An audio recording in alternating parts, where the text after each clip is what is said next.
things that I discovered. One is that unconscious can't teach consciousness, and those teachers, bless their heart. And I taught school, elementary and middle school, for 27 years. And I was also an administrator. So my heart goes out to them, because all they do is put fires out all day long. And across the country is an epidemic of teachers just leaving the profession.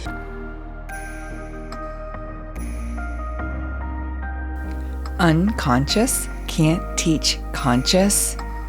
When Queen said those words to me, she was talking about teachers, about classrooms, children growing up in a world very different from the one she and I knew.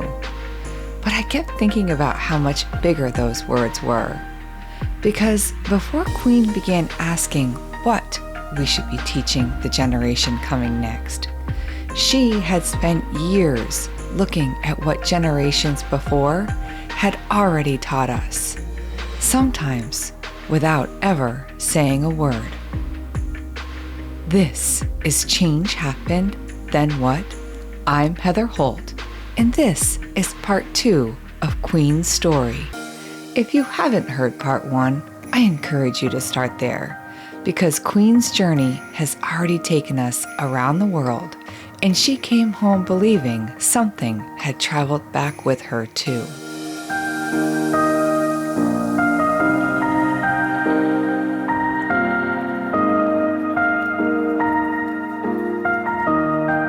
Every family needs that one son or daughter that speaks their mind, doesn't like being told what to do, and is low-key healing the generational trauma that no one seems to be aware of. One of the first tenets of my nonprofit organization is just to raise awareness about generational trauma, just to raise awareness, because so many people are just unaware, And the second thing is to create, promote, and produce educational materials for the upliftment and enhancement of, Generation Alpha. And that's being done right now as my curriculum. I love the way she says that. Every family needs that one. Not necessarily the person who has all the answers. Maybe just the one willing to ask a question everyone else has learned not to. The one who notices that something keeps repeating. The same fear, silence, reaction, the same way a family protects itself. Sometimes those patterns began for a very good reason: survival, protection, or loss. Things someone had to learn to live through. But families have a strange way of handing things down. Recipes, names, traditions, stories, and sometimes a way of surviving long after the original danger is gone. During my conversation with Queen, I started thinking about my own family differently.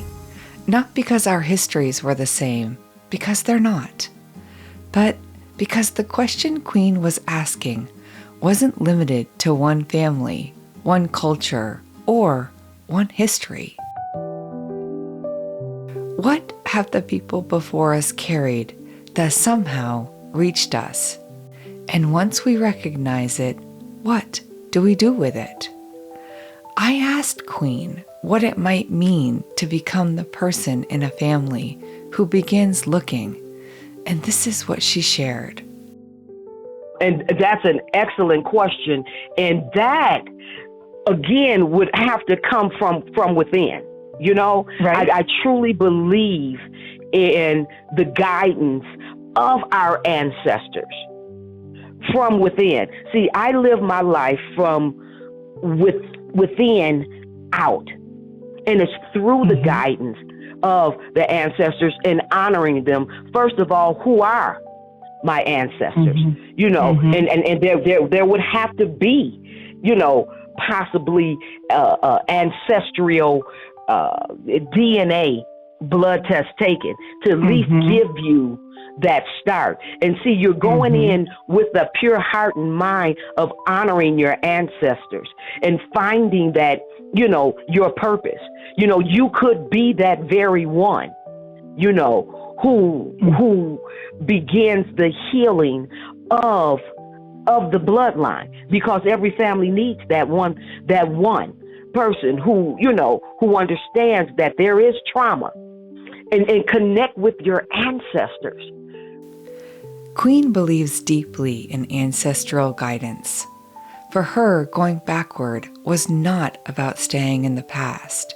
It was about understanding it well enough to stop moving through life unconsciously.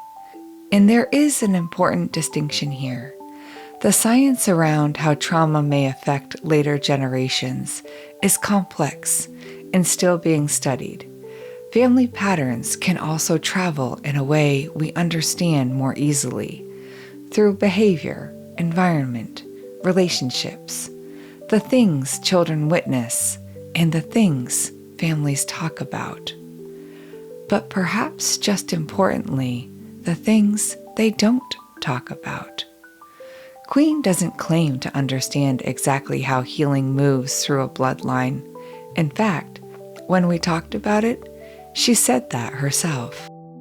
It just goes to show just one connecting in the healing that can take place when one person becomes aware and recognize. Now, I'm not saying I know how the healing is taking place, but I know that it is.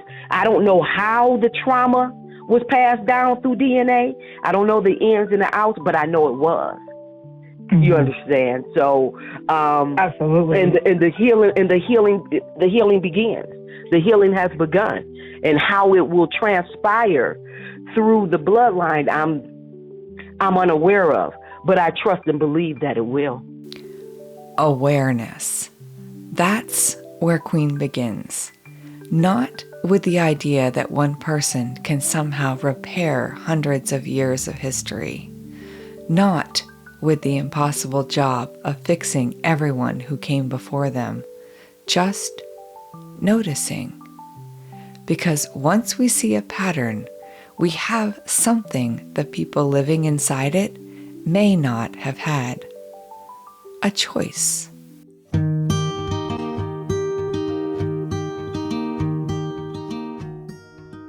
And this is where Queen's story begins to turn, because she traveled backwards through her mother and the women before her, back across an ocean to a village, toward the beginning of a family story she had never been taught.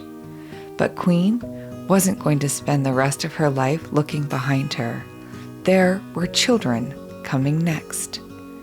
And tucked inside the work Queen had already created was something she hadn't understood yet. A book she thought she had written for adults was waiting for an entirely different generation. You know that book I mentioned back in Mexico that was going to be part of the workshop, 52 Insights for Living New Earth Now? Well, see, here's the thing. That book and that journey that book that was written was never for the audience I thought it was for. It was always for Generation Alpha. So 52 Insights for Living New Earth Now turned into 52 Insights for Gen Alpha, a conscious curriculum. See, had I known that, I probably would have messed it up. It was only by returning to Detroit and through a set of circumstances that brought me to the realization that book was never for who I intended it for. It was always for Generation Alpha. And suddenly, the direction changed. The question was no longer what was passed down to Queen. It became, what could Queen help pass forward?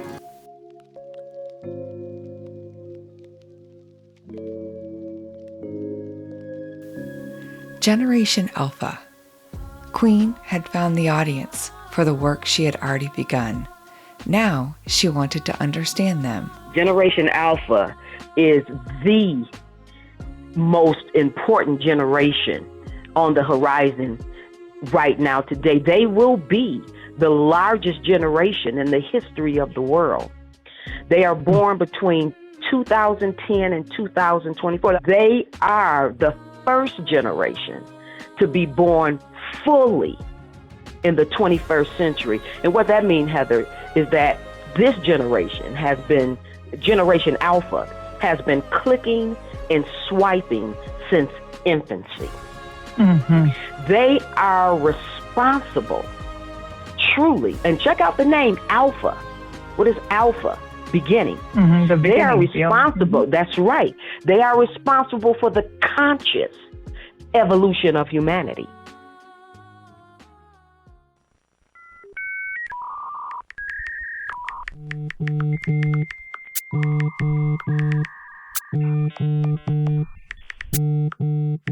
Clicking and swiping since infancy. Queen sees a generation growing up with almost constant access to something outside themselves, and she started wondering about what was happening inside. We are, I guess you could say, immigrants in their world. They're native to that world. You understand? They're native to it, whereas we're immigrants in it. They are native to it. They are going where we are not. However, what's happening right now consciously is that they are not being equipped with the tools necessary to navigate their world.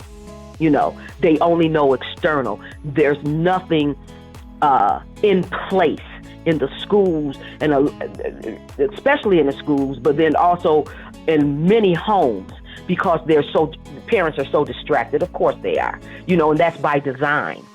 But no one's turning them inward, you know, to that internal conscious world, you know, and giving them the tools that's necessary for them to navigate where they're going. We're not going, but they are, you know. But I kind of feel in a lot of ways right now that they're going toolless, you know, to navigate that world internally. You know, there's no self-awareness. There's no self-management. There's no relationship skills. There's no social awareness. There's no conscious decision-making, you know. And that's because of the external world that they were born into and never really turned inward into that internal world where they can be led, guided, and directed from within out. She had spent 27 years in education. She knew classrooms. But she also knew this wasn't the same childhood she had taught at the beginning of her career. In our first conversation, she gave me a comparison that made the difference wonderfully simple. They have only been taught externally. You know, that's from the very beginning. And I get it. And I'm not blaming you know, the millennials in any way, shape, or form, because when that tablet and that phone went in the hand, you know, they say, oh, wow, I can get my paper done. Oh, wow, I can wash. Oh, I can get this done, and I can get that. See, for us, Sesame Street went off. You know, the channels went off. But see, here's the thing. It's 24/7. Sesame Street ended. The TV went dark at night. The internet does not. And Queen wasn't interested in trying to turn back the clock. She wanted to give these kids something they could take with them into the world they already lived in. My curriculum, 52 Insights for Gen Alpha, a conscious curriculum, it's a curriculum that fosters self-awareness through activities that promote mindfulness, self-management, relationship skills, social awareness, and conscious decision making.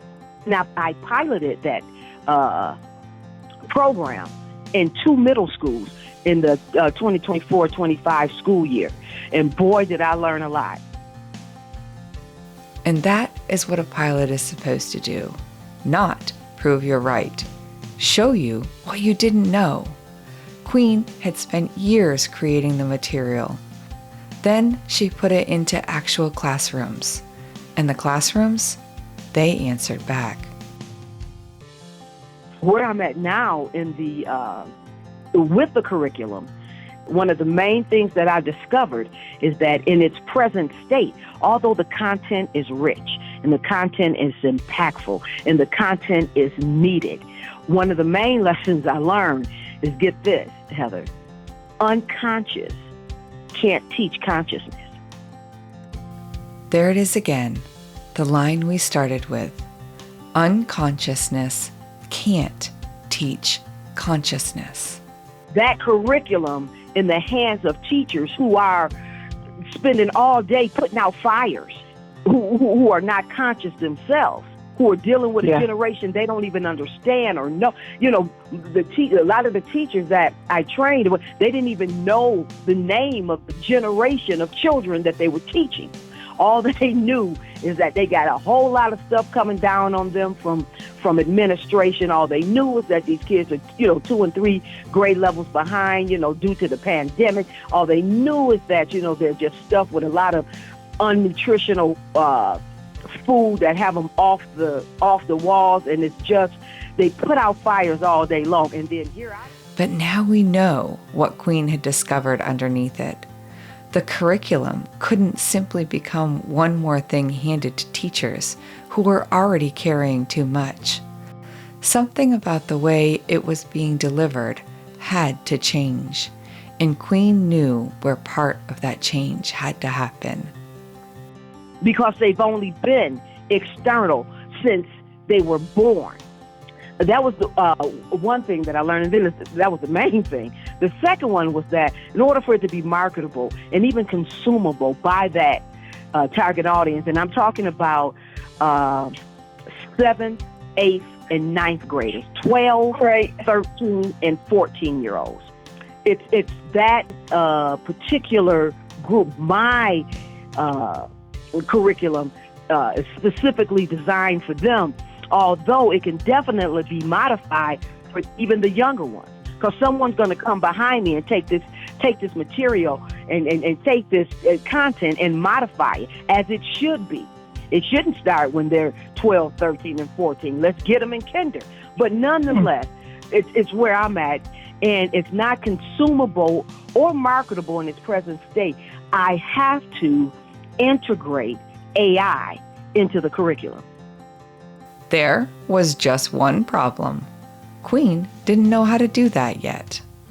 For 27 years, Queen had been a teacher. Now, if this curriculum was going to become what she believed it could be, she was going to have to become the student. We'll be right back. There are moments when change doesn't arrive with an answer. It leaves you somewhere in between who you were and who you're becoming next. Liminal Luna was created for that space, a place to slow down, look inward, and explore what might be waiting for you on the other side of change. Because sometimes you don't need to have the next chapter figured out. You just need somewheres to begin. You can start your journey for free by using code CHANGE at liminalluna.com. That's code CHANGE at checkout at liminalluna.com.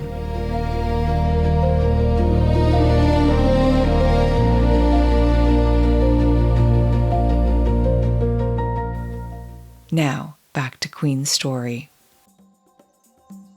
I have to integrate AI into the curriculum. There's no way that I can put it out without it. So I'm taking a course right now in It's a 12-week course that will teach me how to integrate AI. Because I'm not there. Hey, I'm a blogger. I'm an author, but I am not AI savvy. It just moved too fast for me as I was doing all these other things. Next thing you know, it's just the way of the world. It is what it is.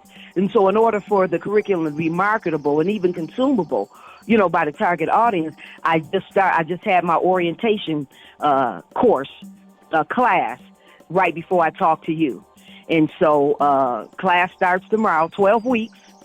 And as I'm taking this class, I will be revamping it. The content is there. Like I said, it's rich and it's ready. But I have to integrate AI into it. So Queen went back to school. There is something deeply admirable about that. 27 years as an educator, books written, a curriculum created, 2 middle school pilots completed, and when she reached the edge of what she knew, she learned something new. By the time Queen and I spoke again, the 12-week course was behind her, and this time she had an update. I, of course, finished the course, discovered the software and the platforms that could serve in the capacity in which I needed it to for the curriculum, chose a platform, met with them a couple of times, and just this last recent time was January 8th. And we're all set to go. I've chosen cyber learning, and what's going to happen in that instance is that they're going to, it's almost like a 12-week course with them, but what I'll be doing is implementing or integrating the adaptive learning software into my curriculum on their platform. And in the meantime, I'm gathering participants. I want at least 100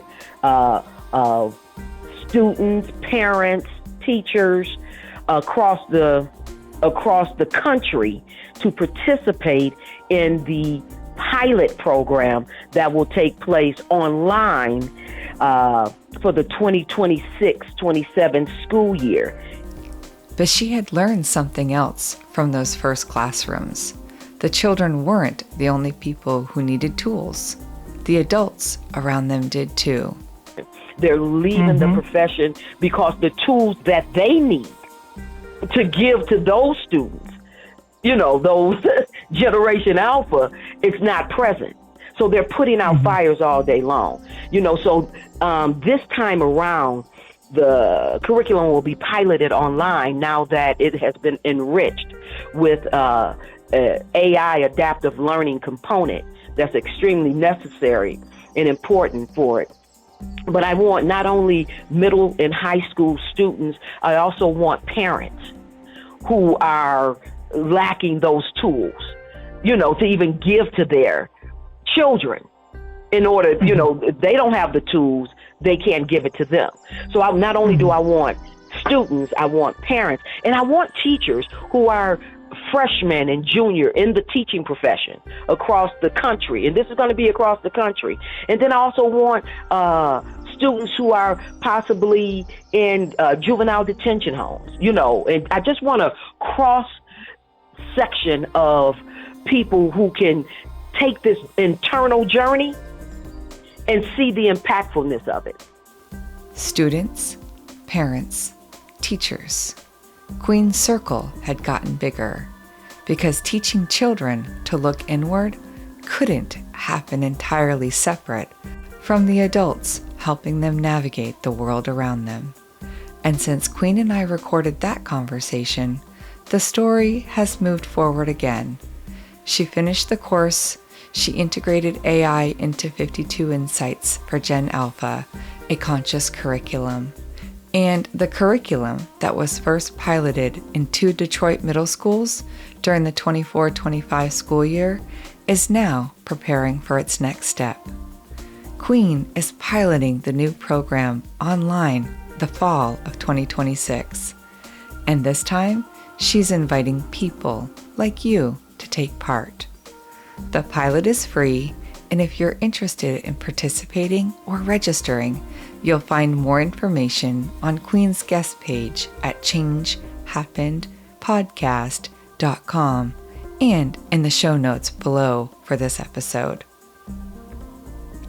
A book Queen didn't know she was writing for children became a curriculum that didn't work exactly the way she expected.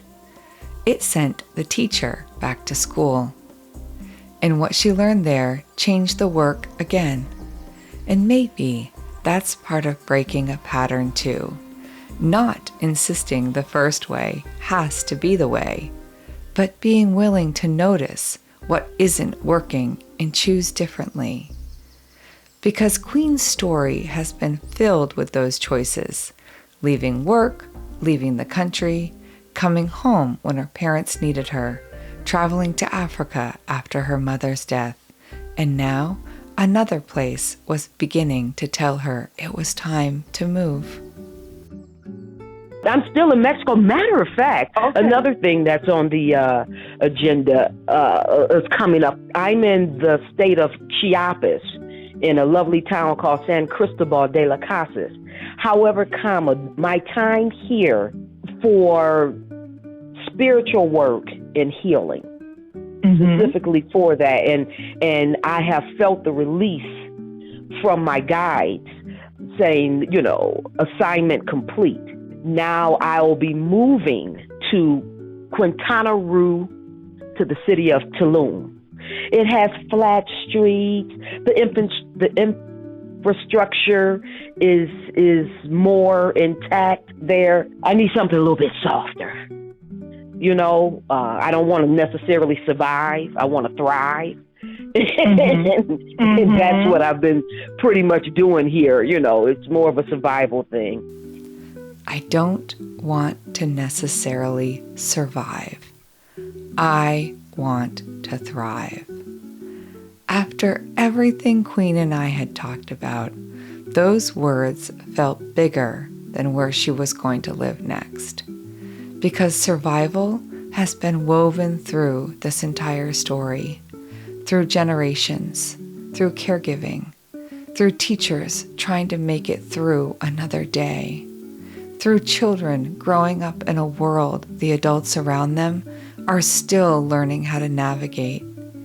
And Queen had spent a lot of her life proving she could survive. Now, she was asking something different. Do I still want to live this way? I like a softer way of living. Say, for instance, I have a washer and dryer in my unit. Okay, I don't go up 3 flights of stairs, wash, and then hang the clothes out on the line. You know what I'm saying? I'm kind of, I kind of need something a little bit more softer than that. I kind of like to be able to walk to a cafe or to a restaurant or to a bar without it taking 2 or 3, 4 heels and then having to come back up 2 or 3, 4 heels, Yeah. Sometimes healing is ancestral or spiritual. And sometimes you just want a washer and a dryer. I get that. There comes a point when knowing you can do something doesn't mean you have to keep doing it. Queen already knew she could survive. She wanted something softer. And listening to her, I realized how often she had made that choice before. It's been my journey. Just had I just stayed on the wheel. Imagine, Heather, if I say, well, I'll just continue to work. I'll continue to work and supplement my pension and stay on, and just grind it on out until I can't grind it anymore. And then because this is life, but that's not life. She could have stayed on that wheel, in the job, in the place, in whatever chapter had once made sense. But Queen's story keeps returning to the same quiet act, recognizing when something has served its purpose and being willing to let it end. And on the day of our final conversation, she was closing something else too, something neither of us had planned as part of the story. Oh, you know what's so special about this interview today is that you, Heather, my dear, are the last interview that I'm doing, and you are my 50th interview. Yeah, I'm 50 and out, babe. You're 50 and out. 50 and out. Of course she was. It has served its purpose.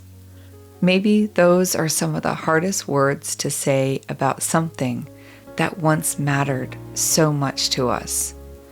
A career, a place, a project, a relationship, a version of ourselves we thought we knew. Because something doesn't have to have been wrong for us to just be finished with it. Queen had spent much of our conversation thinking about what gets carried forward, but maybe knowing what not to carry forward matters too. What has served its purpose? What can we put down? What can be left behind without pretending it didn't matter? Because part of deciding what comes next is making room for it. And when I asked Queen what made her smile, her answer wasn't about where she'd been. It was about where she was going. Preparing to move to Tulum, feeling the release and packing, knowing that it's upcoming, that's making me smile quite a little bit.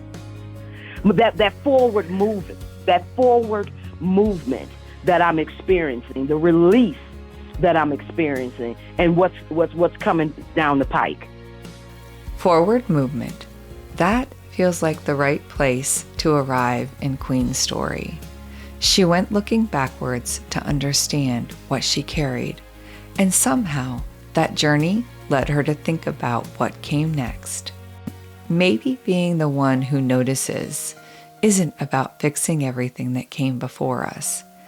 Maybe it's simply recognizing what reached us and deciding what we want to carry forward.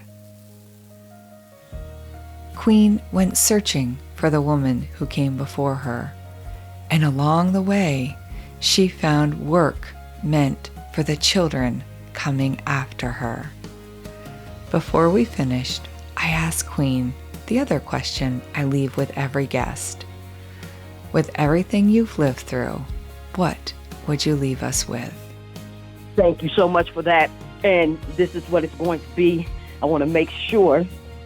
And this is the first quote from 52 Insights for Gen Alpha, a conscious curriculum. And this is for everyone. The matrix cares not of the quality and purpose of your life here, but only of the quantity and how much you can give over to the system.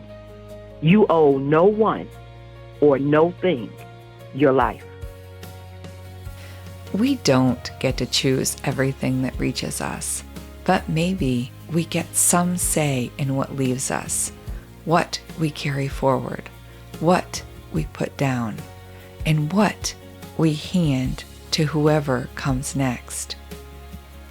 Queen traveled a long way to find the woman she carried with her, and then she gave the next generation something new to carry forward.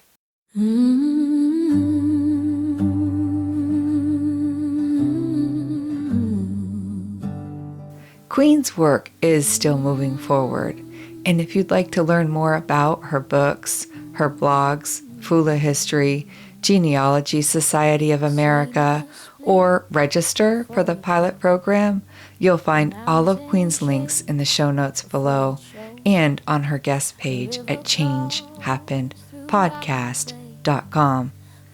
And while you're there, sign up for the monthly newsletter. It's where I share updates from the Hill, what's happening behind the scenes, what's coming next, and always a recipe from my kitchen to yours. Because apparently telling complicated human stories wasn't enough. I need to feed you too. Thank you, Queen, for trusting me with your story, and thank you for listening. I'm Heather Holt, and this is Change Happened, Then What?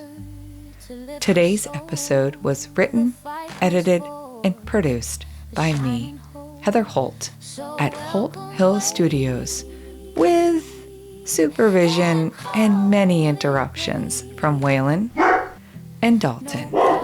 Until next week, keep finding your way. Without the brave.